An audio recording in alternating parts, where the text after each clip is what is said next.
बोलती पुस्तके. ज्यांना वाचनाचा नाद त्यांना बोलती पुस्तके घाली साद. आमचं चॅनल सबस्क्राईब करा आणि सबस्क्राईब करायला इतरांनाही सांगा. नमस्कार श्रोते मित्र हो, बोलती पुस्तके सादर करत आहे लेखक रसूल सोलापुरी सर लिखित कथा हातावरचा तडाखा. पावसाळ्यात हिरवळीनं नटणारी जमीन मात्र उन्हाळ्याच्या झळा सुरू होतात उजाड भकास होऊन जाते. तिच्यातला हिरवा रस कोणीतरी शोषून घेतला आहे की काय असं वाटत राहतं. ठिकठिकाणी साठणाऱ्या पाण्याच्या डबक्यातून आकाशाचं विशाल रूप साठवण्याचा प्रयत्न करीत असतं. तिच्या गळ्यातील हिरवाईची माळ जणू काही गळून पडलेली असते. खंगून गलित गात्र झालेल्या एखाद्या वयस्क माणसाचं रूप जमिनीला प्राप्त होतं. ठिकठिकाणी भल्या मोठ्या भेगा पडून विभक्त कुटुंबासारखी तिची एकमेव पकड ढिली होऊन ताटातूट होऊन जाते. तिच्यातून आकाशाला भिडणारे धुळीचे फवारे तिच्या थकल्या शरीरातील थकलेले सुस्कारे सोडित राहते.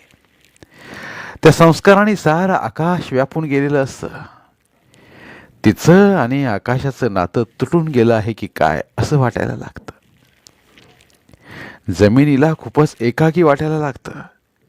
तशा अवस्थेतील जमीन पाहायला नकोसं वाटू लागतं. सौंदर्य हरवून बसलेली जमीन पावसाच्या अपेक्षेने आभाळाकडे पाहत आवाराची साथ घालत आहेत असं तिच्याकडे बघताना वाटतं. एकनाथ म्हातारीच्या माळावर उभं राहत सभोवार नजर टाकून हाच विचार करीत उभा राहिला होता. पावसाळ्यात या माळाचं त्याला खूप आकर्षण वाटत असतं. कुठेच नाटकाचा कार्यक्रम नसतो. बाहेरगावी जाणं नसलं तर तो तासन तास या म्हातारीच्या माळाच्या लांबच्या लांब पसरल्या शिळावर बसून राहत असा वेगवेगळा विचार करीत पडून राहायचा. त्याला खाण्यापिण्याचं आणि वेळेचंही भान राहायचं नाही. परंतु इथेच त्याला ढोलकी वादनातील जादुई कला मिळायची. प्रेक्षकांना मंत्रमुग्ध करणाऱ्या ढोलकीवर सफाईदारपणे पडणारी त्याची बोटे पाहणाऱ्याला थक्क करून जात. देहभान विसरून एकनाथ या वाजवण्यात एकरूप होऊन जात असे. एकनाथला सूर्योदयापूर्वी या म्हातारीच्या माळावर येऊन उभं राहण्यात आणि आकाशाकडे पाहत राहण्यात एक वेगळीच मौज वाटायची. सूर्योदयापूर्वी फिकट गुलाबी रंगाची पट्टे त्याला सगळीकडे दिसत. हलकेच गार वारा त्याच्या अंगाला झोंबायचा, जणू आपल्याशी संवादच करीत आहे असंच एकनाथला वाटायचं. थोड्याच वेळा सौभाग्यवतीने कपाळावर कुंकवाचा मोठा गोल टिळा उठवावा, अगदी तसंच त्याला सूर्याचं दर्शन व्हायचं. तो सूर्याचा सुंदर तेजोमान गोल त्याला अशा कुंकवाच्या टिळ्याचाच वाटायचा. गावातली गडबड, गोंधळ, चित्रविचित्र आवाज सारं सारं खूप दूर अंतरावर राहत. सारं कसं शांत शांत वातावरण हळूहळू रंगीबेरंगी फुलपाखरांचा एक थवा त्याच्या अगदी जवळून जात. एकनाथला क्षणभर आपणही त्यांच्यातच सामील आहोत असंच वाटायचं. त्यांच्याकडे बघताना त्याचं मन हरखून जायचं. त्यांच्याबरोबर फिरत रंगीबेरंगी उमलणाऱ्या फुलांशी बोलतच आपण फिरत आहोत असंच त्याला वाटू लागायचं. तो रसाळ सुखसंवाद त्याच्या मनामनात पाझरत राहतोय असा विलक्षण अनुभव एकनाथला मिळत असे. परंतु माणसाचं इकडे कधी लक्षच जात नाही. तो नुसताच धावत असतो. आयुष्याच्या चक्रात फिरत फक्त वाढतं वय आणि पैसा मोजण्यात आपले दिवस ढकलत राहतो. जीवनाला रसहीन निरर्थक बेचाव करून ठेवीत असतो. त्याबद्दल एकनाथला कायम आश्चर्य वाटायचं. निसर्गाचा हा सुंदर आस्वाद घेताना आपल्यातील सुप्त कलागुणांचा मोगरा फुलत राहतो, सुगंधित करीत राहतो याची एकनाथला जाणीव होती. या एका वेगळ्या छंदात त्याच्या जादुई बोटातून ढोलकीचा सुरेल आवाज सर्व दूर पसरवीत एकनाथला प्रसिद्धीच्या सुगंधानं व्यापून टाकीत होता. त्यामुळंच म्हातारीचा माळ त्याचा जीवाभावाचा मित्र झाला होता. तिथं आल्याशिवाय त्याच्या ढोलकीवर पडणाऱ्या बोटांमध्ये ताकद येत नव्हती. या म्हातारीच्या माळामुळेच आपणा ढोलकी वाजवण्याची आणि प्रेक्षकांवर प्रभाव टाकणारी कला मिळाली आहे असेच त्याला वाटत होतं. एकनाथला त्यानं ढोलकी वाजवलेलं पहिलं नाटक आठवलं. त्यावेळी रंगरूप ही नाटक कंपनी खूपच प्रसिद्ध होती. त्याचं नाटक एखाद्या गावात आहे म्हटलं की पंचक्रोशीत एकच धांदल उडायची. एखाद्या लग्न घरात आदल्या दिवशी जशी धांदल उडालेली असते अगदी तशीच धांदल रंगरूप कंपनीचं नाटक पाहायला होत असे. या नाटकाचं वेगळेपण होतं म्हणजे त्यातील स्वरचित गाणी आणि त्यासाठी वाजवली जाणारी ढोलकी टाळ्या शिट्ट्या यांचा एकच गोंधळ उडून जाई. ढोलकीचा ताल आणि त्यावर बेभान होऊन नाचणाऱ्या नृत्यांगना यामुळे प्रेक्षक देहभान विसरून जात. 3 तासांचं नाटक केव्हा संपलं हे कळायचंही नाही. घरातील बायका मंडळींची लगबग, लहान मुलांची व्यवस्था, मोठ्यांचे जेवणखाण, भांडीकुडी हे सारं आटोपून रात्री 9:30ला नाटकाच्या ठिकाणी हजर व्हायचं म्हणजे हे एक दिव्य असल्यासारखंच असायचं. या नाटक कंपनीचा एक दंडक होता. बरोबर 9:30ला ते नाटकाला सुरुवात करीत. संयोजकांनी आग्रह केला तरी ते थांबायला तयार नसत. बरोबर 9:30च्या ठोक्याला नाटकाची घंटा वाजता पडदा वर जाई आणि गणेश वंदन गीताला सुरुवात होई. ज्यांना जायला उशीर होई त्यांच्यावर मंडपाच्या बाहेर खूप दूरवर उभं राहून नाटक बघायची वेळ येत असे. तरीही उभारण्याचा त्रास सोसूनही लोक नाटकाचा आनंद घेत. कुठलाच व्यत्यय उभा करीत नसत.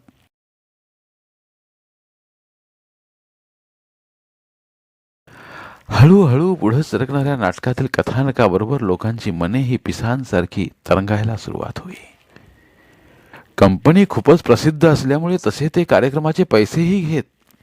त्यात कुठलीच तडजोड करत नसत. इतके पैसे देऊनही वर्षापूर्वीच त्यांच्या तारखा निश्चित कराव्या लागत. नाहीतर त्यांच्या सगळ्या तारखा पावसाळ्यातच निश्चित होत असत. त्यामुळे एखाद्या गावची यात्रा ठरवताना पहिली त्या नाटकाची तारीख घेतली जाई आणि त्यानंतर यात्रेच्या तारखा निश्चित केल्या जात. लोकांचा तसा आग्रहच असे. रंगरूपचं नाटक नसेल तर लोक यात्रा करण्यास तयार होत नसत. बहिष्कार टाकण्याची धमकी देत. अबाल वृद्ध सगळ्यांनाच याची ओढ असे. त्यामुळे यात्रेबरोबर कुठल्याही सार्वजनिक उत्सवाचं निमंत्रण या नाटक कंपनीला ठरलेलं असायचं. एखाद्या गावात नाटक असेल तर लोक अगदी 2-2 मैल अंतरावरून चालत यायचे. 7ला कामे आटोपून ही मंडळी घराच्या बाहेर पडायची. हातात दूरवर प्रकाश टाकणाऱ्या बॅटऱ्या घेऊन आडबाटलीने जाऊन नाटकाचे ठिकाण वेळेआधी गाठण्याचा प्रयत्न करीत. एकदा एकनाथच्या धरणपूर गावातच या कंपनीचं नाटक ठरलं. दुपारीच नाटक मंडळी गावात हजर झाली होती. त्यांना राहायला ग्रामपंचायतीच्या तळमजल्यावर जागा दिली होती. गावातीलच एका खानावळीकडे त्यांच्या खाण्यापिण्याचे कंत्राट देण्यात आले होते. परंतु अचानक मोठं संकट या नाटक मंडळींसमोर उभं राहिलं. असं कधी घडलं नव्हतं. नाटक मंडळीच्या ढोलकीपटूला खूप ताप आला होता. डॉक्टरांनी औषधे दिली, परंतु कार्यक्रम सुरू होईपर्यंत त्याचा ताप कमी होईल याची शक्यता दिसत नव्हती. सगळी नाटक कंपनीच काळजीत पडली होती. काय करावं कुणाला समजेनासं झालं होतं. घेतलेल्या संस्काराचे पैसे परत देऊन निघून जावं असाही विचार चालला. कारण नाटकातील गाणी आणि ढोलकी हा त्या कंपनीचा प्राण होता. कंपनीला गालबोट लागेल असं काहीही करण्याची त्यांची इच्छा नव्हती. त्यांच्या कंपनीच्या नाव लौकिकाला साजेसा कार्यक्रम होत नसेल तर तो रद्दच करणे जास्त चांगले या विचारापर्यंत सगळी कंपनी आली. त्यांनी संयोजकांना बोलावून घेतलं. कंपनीचं तातडीचं बोलावणं का आलंय म्हणून धरणपूरची प्रमुख मंडळी धावतच कंपनीच्या मुक्काम ठिकाणाला आली. त्यांनी काय घडलंय सांगून कार्यक्रम रद्द करा अशी मागणी केली. याबद्दल ते जाहीर माफीही मागायला तयार होते. परंतु नाटक होणार नाही हे ऐकता संयोजकांचे धावे दणाणले. या नाटकासाठी खूप मोठी तयारी त्यांनी केली होती. गाणी काढून नाटक करा पण कार्यक्रम करा असा धरणपूरच्या मंडळींनी आग्रह धरला. पण तसं करण्यात नाटकवाले तयार होत नव्हते. ढोलकी आणि गाणी हा तर आमच्या कार्यक्रमाचा प्राण असल्याचे त्यांनी सांगून काही केल्या ते कार्यक्रम करण्यास तयार होत नव्हते. तुम्ही कोणताही दंड आम्हाला द्या, आम्ही तो स्वीकारतो, परंतु कार्यक्रमासाठी आग्रह करू नका अशी त्यांनी भूमिका घेतली होती. आता कुणालाच काही सुचेना असं झालं. कमालीची शांतता पसरली. कोणता तोडगा काढावा, काय मार्ग निघेल याचाच सगळे विचार करत होते. एवढ्यात कुणीतरी एकनाथचं नाव नाटक मंडळींना सुचवलं. पण ते मान्य करण्यास रंगरूप कंपनी तयार होत नव्हती. आमचा एवढा नावाजलेला ढोलकीपटू आहे, त्याची जागा भरून काढणारा कुणीच नाही. तुमचा तर कुठलाच अनुभव नसलेला मुलगा, त्याच्या ढोलकीने आमचा कार्यक्रम कसा पार पडेल. अनेक वर्षांच्या कष्टानंतर अशी लोकांची मने जिंकणारी कला सादर होत असते. तुमचा मुलगा आमच्या नाटकाचा बेरंग करून टाकील. आमच्या नाटक कंपनीला काळीमा लागेल, कंपनी मोडीत निघेल, पुन्हा कुठलंच निमंत्रण कंपनीला मिळायचं अवघड होईल. नकोच, तुम्ही आम्हाला यासाठी भरीस घालू नका, असं कंपनीचे लोक पुन्हा पुन्हा सांगत होते. तरी एकदा तुम्ही एकनाथला बोलावून तुम्हाला हवी तशी त्याची परीक्षा घ्या. तो त्यात पास झाला, तुमच्या मनाजोगता वाजवत असेल तरच कार्यक्रम करा. तुम्हाला नाही आवडलं तर तुम्ही मग नका कार्यक्रम करू. फक्त त्याला एकदाच संधी द्या. नाटक मंडळी धरणपूरच्या लोकांची विनंती मान्य करीत आडेवेडे घेत एकनाथची एकदा परीक्षा घेण्यास तयार झाली. रंगरूपवाल्याने होकार देताच एकनाथची शोधाशोध सुरू झाली. काही तरुण मंडळींनी त्याच्या घराकडे धाव घेतली. डोळ्याला मोठा काळा चष्मा घालून एकनाथची आई घराच्या उंबरट्यावर बसली होती. तिनं बाजूला तिच्या आधाराला असणारी गुळगुळीत मोठी काठी ठेवली होती. त्या काठीच्या आधारानं तिचं चालणं हिंडणं फिरणं सुरू असायचं. नुकतंच गावात डोळ्यांचं शिबिर भरलं होतं. त्या शिबिरात एकनाथनं आपल्या आईच्या डोळ्याची मोतीबिंदूची शस्त्रक्रिया करून घेतली होती. त्यामुळं तिच्या डोळ्यावरील काळ्या काचांचा चष्मा तिचा चेहरा झाकणारा वाटत होता. धापा टाकत पोरं म्हातारीजवळ आली. नाथा, हाय काय घरात? एकनाथला धरणपुरात तसं नाथा याच नावानं ओळखलं जायचं. त्यामुळे पोरांनी नाथा नाथा अशी हाक मारली. कोण हाय सार तुम्ही? असं असं जवळ यावा. डावा हात चष्म्याच्या वर धरीत दूर बघत असल्यासारखी म्हातारी बोलली. आजी, आम्हीच हवात. नाता आहे काय घरात? ऐकू आले की तुम्हीच हाय ते, पर त्याला काय नाव गाव हाय काय नाही? स्वभावानं जरा कडकच असलेल्या म्हातारीनं उलट विचारलं.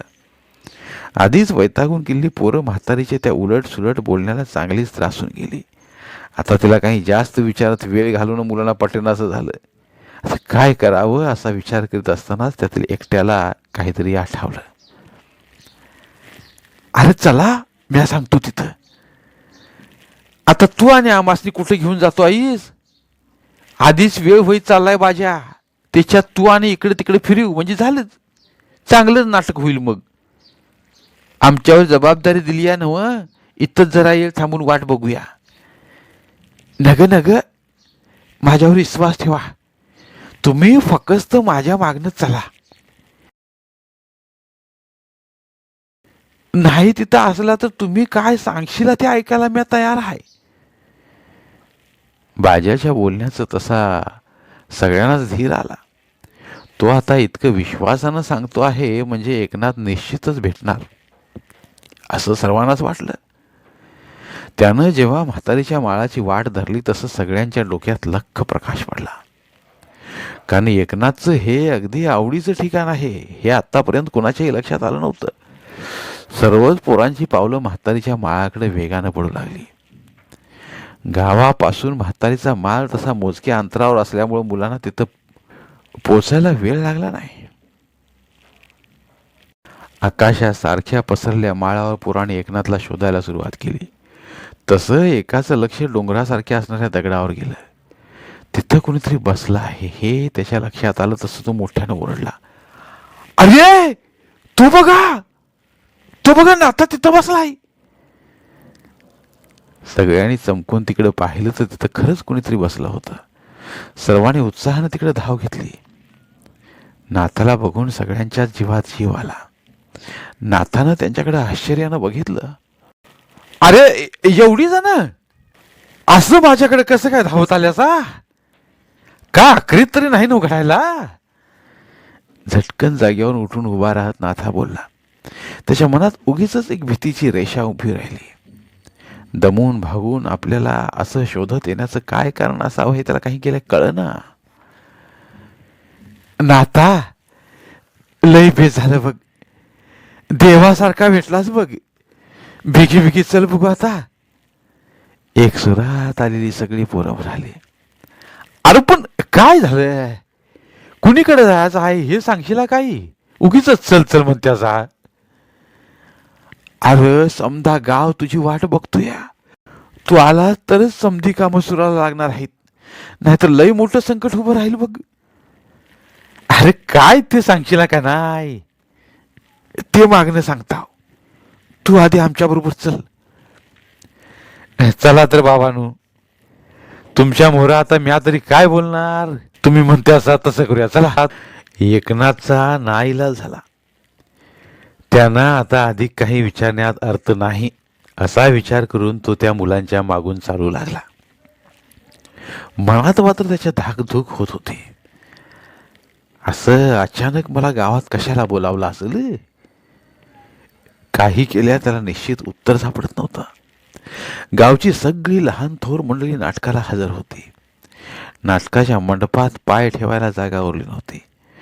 बरोबर 9:30ला नाटक सुरू होणार होतं, परंतु 8 वाजताच प्रेक्षकांना बसायला जागा राहिली नव्हती.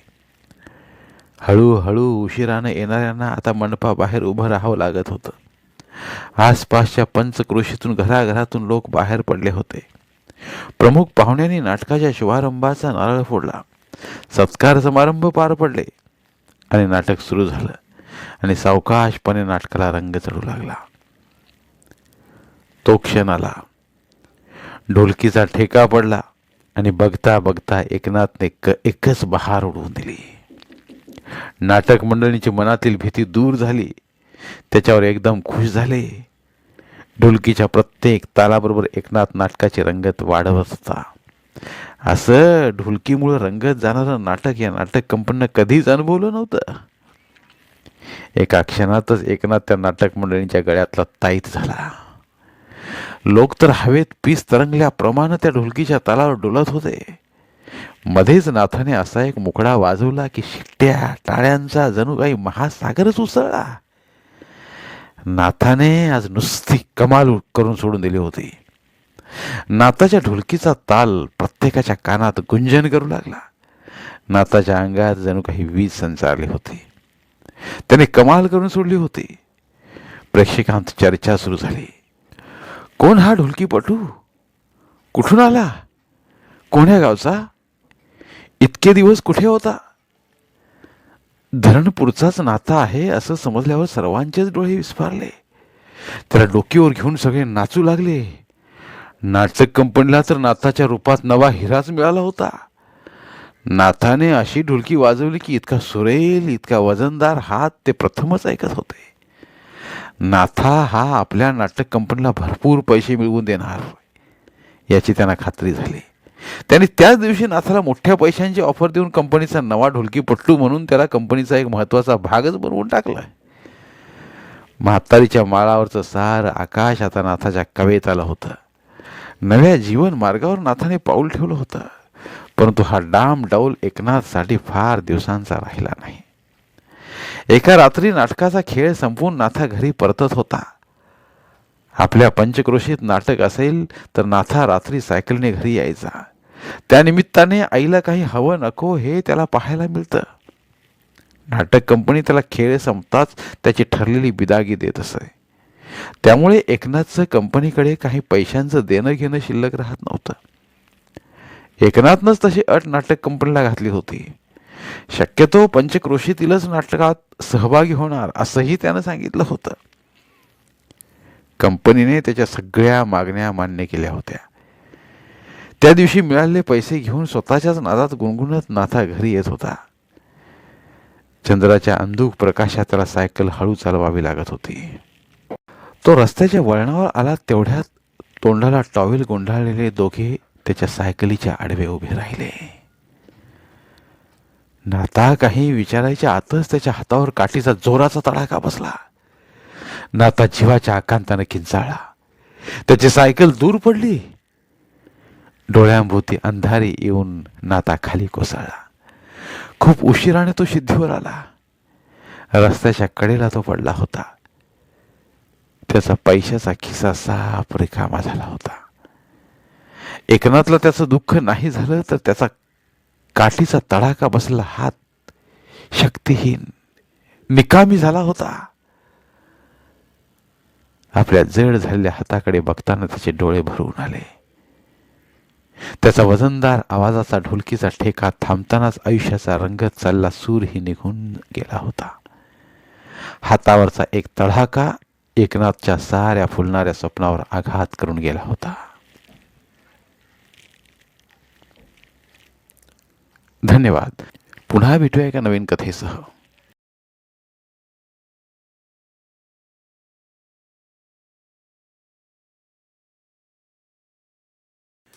धन्यवाद. प्रिय श्रोते मित्र हो, आपल्यासाठी एक आवाहन. आमच्या चॅनलच्या प्लेलिस्ट विभागात तुमच्यासाठी शेकडो कादंबऱ्यांचे ऑडिओ बुक्स उपलब्ध आहेत. तिथे प्रत्येक कादंबरीचे सर्व भाग एकत्रित मिळतील. त्यामुळे सध्या सुरू असलेल्या क्रमशः कादंबरीच्या पुढील भागासाठी वाट पाहण्याची गरज नाही. तुमच्या वेळेनुसार तुम्ही संपूर्ण कादंबरी सलगपणे ऐकू शकतात आणि साहित्याचा आस्वाद घेऊ शकता. कृपया आमच्या चॅनलच्या होमपेजवर जाऊन प्लेलिस्ट चेक करा आणि तुमची आवडती कादंबरी निवडा. धन्यवाद.